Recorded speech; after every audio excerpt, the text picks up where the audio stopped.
retiens la nuit, je t'en supplie. À 75 ans, Catherine Deneuve a brisé son silence. L'actrice légendaire, connue pour sa discrétion absolue et son refus de commenter les affaires privées, a fait quelque chose d'inattendu. En mars 2018, alors que la bataille d'héritage de Johnny Hallyday déchirait la France entière, Catherine Deneuve s'est affichée publiquement aux côtés de Laura Smet. Des photos les montrent sortant d'un déjeuner à Paris. Catherine, d'habitude si prudente, si réservée, affiche ouvertement son soutien à la fille du rocker, celle qui a été dépossédée de son héritage, celle qui se bat contre Laetitia devant les tribunaux. Et ce geste n'est pas anodin, pas de la part de Catherine Deneuve, parce que cette femme ne fait jamais rien par hasard. Chacun de ses choix est pesé, calculé, réfléchi. Alors quand elle décide de s'afficher avec Laura pendant la guerre judiciaire, elle envoie un message très clair. Elle choisit son camp. Et ce camp, c'est celui de Laura, pas celui de Laetitia. Mais pourquoi Catherine Deneuve, qui connaissait pourtant Laetitia depuis des années, a-t-elle décidé de prendre position contre elle? Qu'est-ce qui se cache derrière ce soutien apparent à Laura? Et surtout, quelle était vraiment la relation entre Catherine et Johnny? Ce que l'actrice révèle, sans un seul mot, va bien au-delà de ce que vous imaginez. Pour comprendre pourquoi Catherine Deneuve a pris position pour Laura contre Laetitia, il faut remonter à 1961. Johnny Hallyday a 18 ans. Il vient de rencontrer le succès avec ses premiers tubes rock. On le choisit pour tourner dans Les Parisiennes, un film de Marc Allégret. Et c'est là qu'il la voit. Catherine Deneuve. Elle a 17 ans. Elle est d'une beauté à couper le souffle, des yeux verts hypnotiques, une élégance naturelle, une présence qui électrise tout ce qu'elle touche. Pour Johnny, c'est le coup de foudre absolu. Des années plus tard, dans son autobiographie Destroy, Johnny racontera cette rencontre qui a bouleversé sa vie. Je ne sais pas encore que c'est sur le tournage des Parisiennes que je vais rencontrer l'un des grands amours de ma vie. Des mots forts, l'un des grands amours de ma vie. Pas une aventure, pas un flirt, un grand amour. Pour Johnny, Catherine incarne l'idéal féminin. Tout ce dont il rêve. Une femme belle, intelligente, mystérieuse. Catherine est déjà en couple avec Roger Vadim, le réalisateur culte, de 15 ans son aîné, l'homme qui a fait de Brigitte Bardot une star mondiale. Johnny tombe fou amoureux, éperdument, dangereusement. Mais Catherine ne veut pas répondre à ses avances. Elle est fidèle à Vadim, elle ne trahira pas.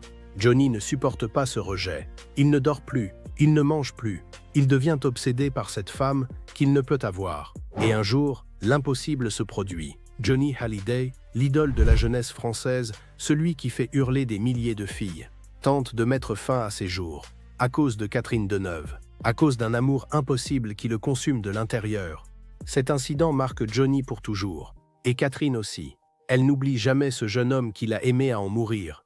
Ils restent amis, proches, même quand Johnny épouse Sylvie Vartan en 1965, même quand Catherine se marie avec David Bailey la même année, le lien reste, une amitié profonde, sincère. En 2020, le biographe Gilles Lotte publie un livre qui fait l'effet d'une bombe. Il affirme que Johnny et Catherine ont vécu une relation secrète pendant plus de 30 ans, que Catherine Deneuve serait la mystérieuse Lady Lucille, cette femme dont Johnny parlait dans l'intimité, celle qu'il aimait en secret, celle qu'il protégeait de la presse en lui donnant un surnom, Lady Lucille, inspirée de la chanson de Little Richard. Selon Lotte, Johnny lui aurait confié en 1995 cette liaison clandestine qui avait duré des décennies.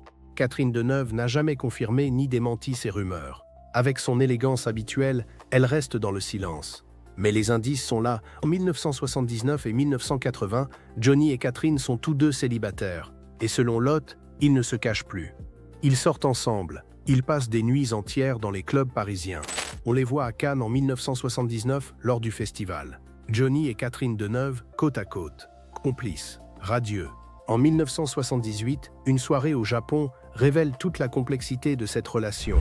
Johnny s'y trouve avec Sylvie Vartan, qu'il vient d'épouser pour la seconde fois après leur réconciliation.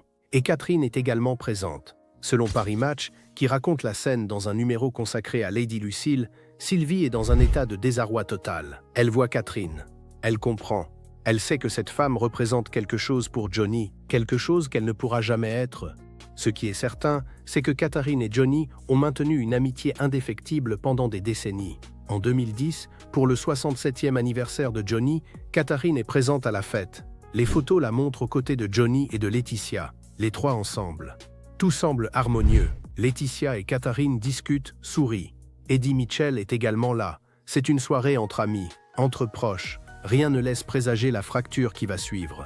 Mais derrière les sourires, les tensions existent déjà.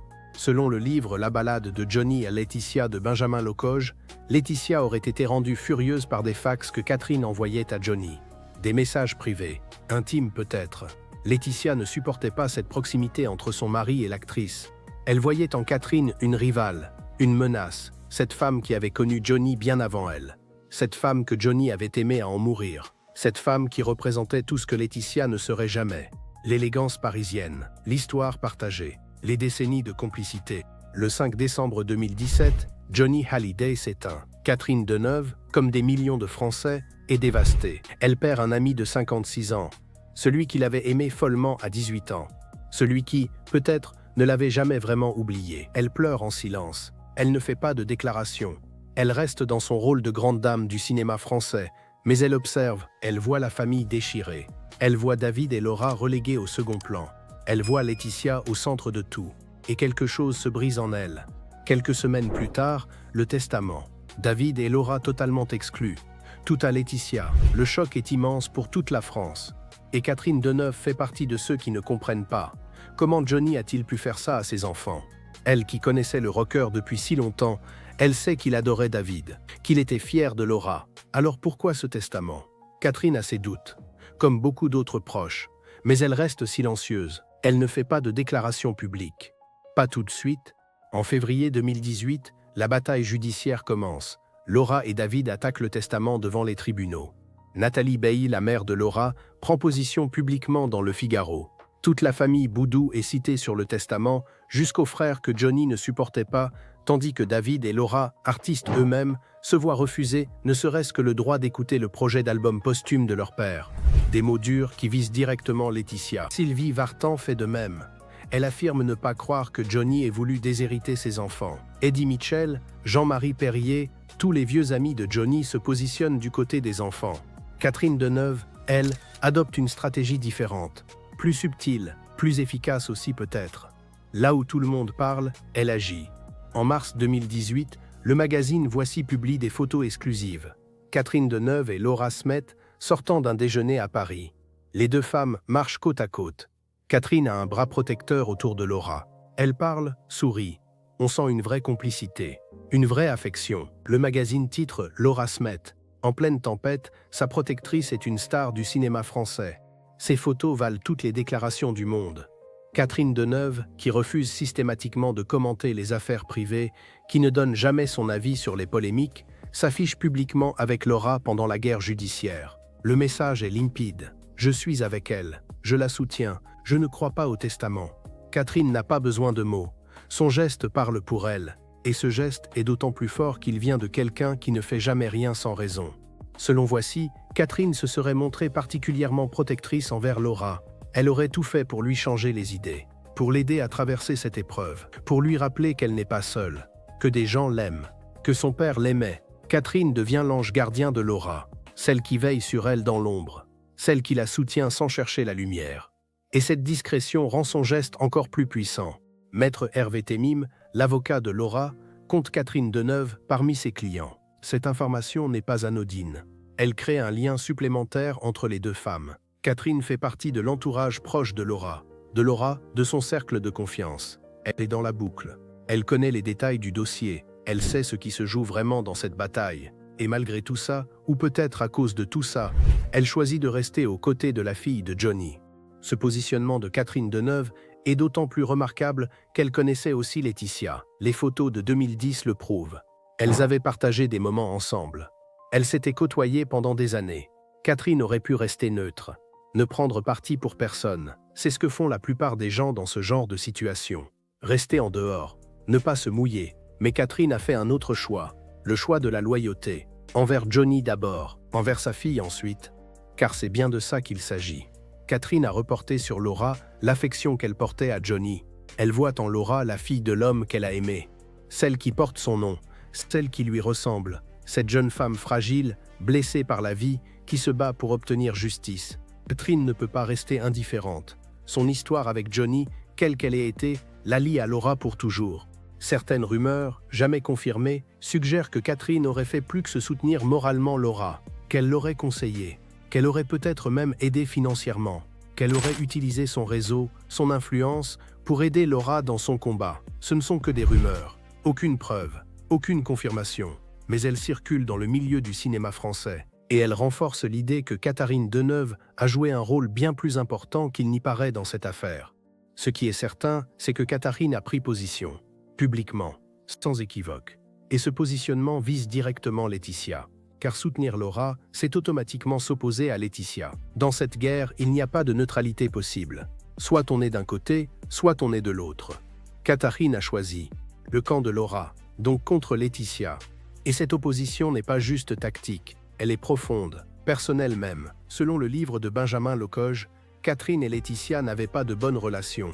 Les fax envoyés à Johnny, les tensions pendant les anniversaires, la jalousie de Laetitia face à cette femme du passé qui restait si présente dans la vie de son mari. Tout cela avait créé un climat délétère. Alors quand Johnny est mort, quand le testament a exclu Laura, Catherine a vu rouge. Elle a estimé que c'était injuste, que Laetitia avait trahi la mémoire de Johnny, qu'elle avait dépouillé ses enfants.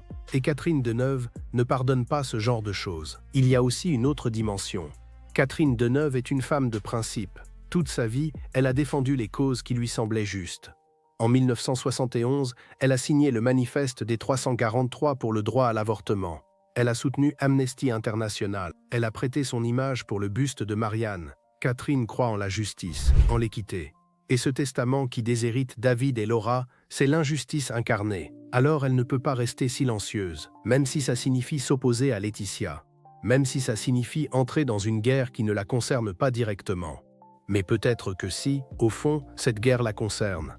Si les rumeurs sur Lady Lucille sont vraies, si Catherine et Johnny ont vraiment vécu une histoire d'amour secrète pendant des décennies, alors défendre Laura, c'est aussi défendre ce qu'elle a partagé avec Johnny. C'est refuser que cet homme qu'elle a aimé soit réduit à un testament injuste.